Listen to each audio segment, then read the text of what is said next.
Doctor Pushpendra जी, आ, आयुर्वेद की क्या कोई सीमाएं हैं? किस प्रकार की बीमारियां आयुर्वेद से ठीक हो सकती हैं?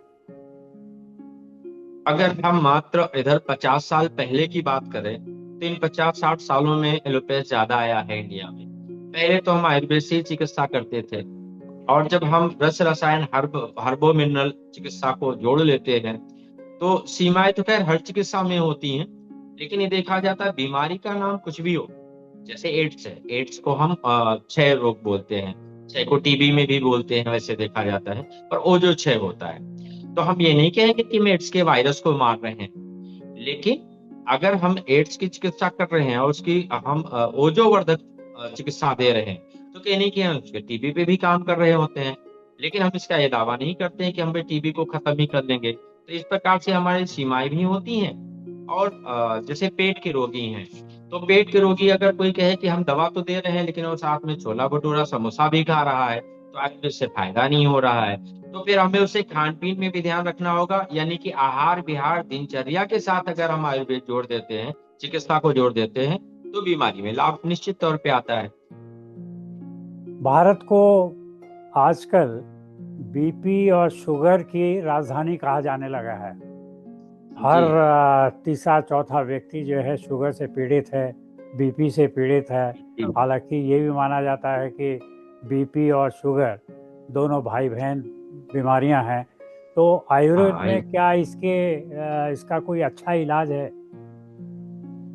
देखिए आयुर्वेद में बस यही फर्क आ जाता है कि जब हम एलोपैथ जाते हैं तो बीपी की दवा है तो बीपी की दे दी गई, कोलेस्ट्रॉल है तो कोलेस्ट्रॉल की दे दी गई, शुगर है तो शुगर की दवा दे दी गई। आयुर्वेद में जब हमारे पास शुगर के लिए आता है, तो शुगर हुआ क्यों, अगर इस पे चर्चा न की जाए तो शुगर की दवा देने से फायदा बिल्कुल नहीं होगा। आजकल स्ट्रेस बढ़ रहा है, लोगों में चिंता बढ़ रहा है, चिंतन खत्म हो रहा है।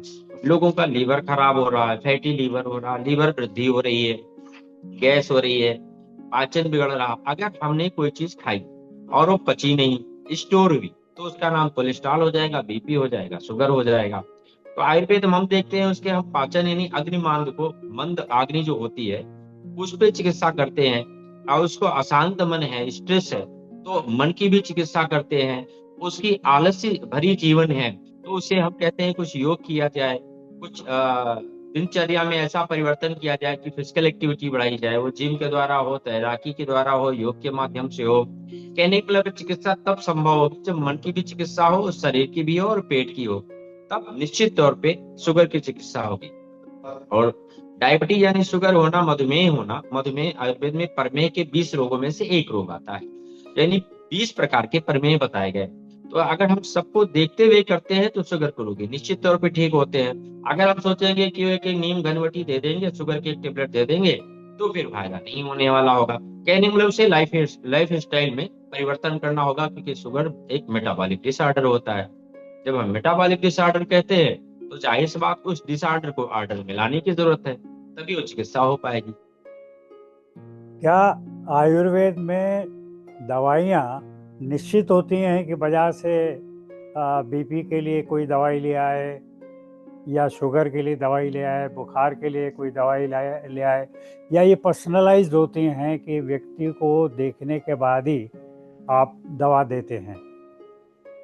नहीं, आयुर्वेद की चिकित्सा करना बड़ा कठिन होता है कि एक ही प्रकार का रोग हो और 4 प्रकार के रोगी हो, तो सब में दवाएं अलग अलग हो जाती हैं। एग्जाम्पल तौर पर जैसे हमने बुखार की बात की, सर्दी जुकाम अभी कफज ऋतु है, कफ में बसंत ऋतु में कफज के ही रोग होने वाले हैं। अब एक किसी को हो रहा है, ठंडा पानी पी रहा है, आइसक्रीम खा रहा है, और हमने एक दवा दे दी, भाई लक्ष्मी विलास खा लो। लेकिन अगर हमें पता ही नहीं चल रहा है कि इसका आहार विहार कैसा है, अगर वो ठंडा पानी, ठंडी आइसक्रीम या ठंडे मौसम में खुली जगह रह के काम कर रहा, अगर हम उसे बताए कि लक्ष्मी विलास लेना है लेकिन साथ में अदरक सरस के साथ ले लो, तो फिर जल्दी फायदा हो जाएगा। अगर वो एक बंद कमरे में रह के काम कर रहा और हमने लक्ष्मी विलास के साथ बोला अदरक सरस लेते रहो, तो शरीर में फिर गर्मी भी कर जाएगी। तो उसके साथ देखा जाएगा कि बुखार के साथ अगर गले में खराश खिसखिस हो रही है, तो गले में खराश खिसखिस के साथ उसे कौन सी दवा दी जाए, जैसे मुलेठी का गार्गल दे दिया गया। ऐसे अगर फिर भी उसे लग रहा है कि ज्वर आ रहा, तो उसमें गोदंती भस्म को दे दिया जाए, त्रिभुवन कीर्ति को दे दिया जाए। कहने मतलब एक चिकित्सा निर्धारित नहीं होती है, हम उसका पक्ष जानते हैं। अब वो कफज प्रकृति के है, जैसे तो भाई ये चिकित्सा हो गई। अब मान लो कोई पित्त प्रकृति के है, उसका पित्त बढ़ा हुआ है और मदरक पानी देंगे तो उसका पित्त बढ़ जाएगा। अब हम बोलेंगे इस संजीवनी बटी या लक्ष्मी विलास को हम मुलेठी के साथ देंगे, ताकि उसका पित्त भी साथ रहे, कफ भी साथ रहे। कहने का मतलब सीधा सा हुआ कि हर रोगी के लिए अलग अलग इलाज होता है, एक दवा से बिल्कुल सबको ठीक नहीं किया जा सकता है। इसलिए उसको नुकसान होता है तो लोग बदनाम करते हैं कि आयुर्वेद गर्म हो गया। अब पित्त प्रकृति को अगर हम गर्म देंगे तो गर्म ही करेगा, इसमें दोष किसी का है? कैसे हो सकता है? लेकिन मार्केट में जो विभिन्न कंपनियों की दवाएं मिलती हैं आयुर्वेद की, तो वो तो एक तरह से पेटेंटेड दवाइयाँ हैं। जैसे हम इंग्लिश दवाइयों की बात करें तो बुखार है तो आपने डोलो ले ली या कैल्पॉल ले लिया, तो उसी तरह से आयुर्वेद की भी ऐसी दवाइयाँ बाज़ार में मिलती हैं जो कि कहा जाता है कि वो शुगर के लिए है या बीपी के लिए है। तो वो दवाएं काम नहीं करती या लेनी नहीं चाहिए, और वैद्य जी को दिखा के ही उन दवाओं को लेना चाहिए? नहीं, वैद्य से परामर्श करके ही चिकित्सा लेना चाहिए। कि अगर वो बुखार है लेकिन वो लेता रहा है, ऐसे जैसे हमने लक्ष्मी विलास या त्रिभुवन कीर्ति संजीवनी बटी नाम बता दिया, किसी ने सुन लिया भाई लेते रहो। लेकिन मान लेते हैं इसके पीछे उसे आजकल 50 प्रकार के रोग हो रहे हैं, पॉल्यूशन की वजह से उसका फेफड़ा खराब हो रहा। अब वो ले रहा है तो उसको फायदा नहीं हो रहा, या उसको टीबी हुआ पड़ा जैसे हमने डिस्कस किया, या उसके पेट में कोई इन्फेक्शन हुआ पड़ा है। अगर पेट में इन्फेक्शन हुआ पड़ा और अग्निमांद है, डाइजेस्टिव फायर लो हुई पड़ी है, अब अगर हम डाइजेस्टिव फायर को नहीं में संतुलित लाएंगे तो फिर ये दवा काम ही नहीं करेगी। तो लोग तो अपनी मार्केटिंग में सेलिंग करने के लिए तो ऐसा बोलेंगे कि मेरी दवाएं अच्छी हैं।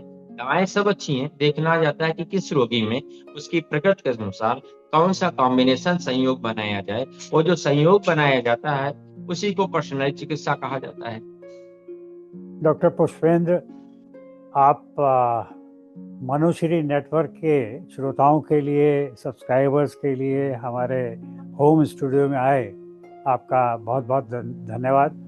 आपने बहुत ज्ञानवर्धक बातें बताई, आयुर्वेद के बारे में जानकारी दी। आप फिर आएंगे हमारे साथ और हमारे श्रोताओं को और नई नई जानकारियाँ देंगे। आपका धन्यवाद।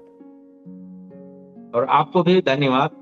आपको भी साधुवाद कि इतना उत्तम कार्य कर रहे हैं, लोगों तक ये जानकारियां पहुंचा रहे हैं, लोगों के भ्रम भी मिटा रहे हैं, लोगों की जानकारियां भी मिटा रहे हैं। इसलिए आपको भी बहुत बहुत नमस्कार और धन्यवाद। नमस्कार।